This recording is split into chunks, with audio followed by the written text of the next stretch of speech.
Բարի օր։ Հովանու ավետարանում այսօր մենք տեսնում ենք Հովհաննես Մկրտչի վկայությունը մեր Տեր Հիսուս Քրիստոսի մասին, եւ այս վկայությունը, սիրելիներ, բացի նրանից, որ Աստծո Որդու մասին վկայություն է,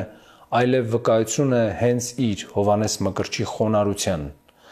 Եվ տեսեք, մենք շատ ժամանակ շատ բարձրագոճ եւ շատ հպարտ ձևով ենք խոսում Աստծո մասին եւ մեր ու Աստծո հարաբերությունների մասին։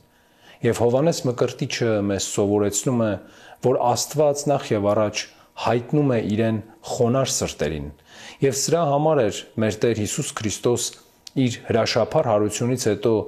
ոչ թե գնաց այն մարդկանց մոտ, ովքեր կասկածում էին, որ ինքը հարություն է առնելու, այլ գնաց այն մարդկանց մոտ, ովքեր հավատում էին, որ ինքը հարություն է առնելու։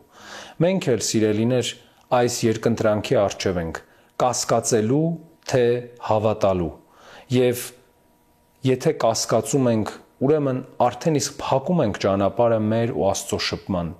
Դրա համար, սիրելիներ, պետք է զորեղացնել մեր հավատքը, որպեսզի կարողանանք տեսնել մեր Տիրոջը եւ Փրկչին Հիսուս Քրիստոսին։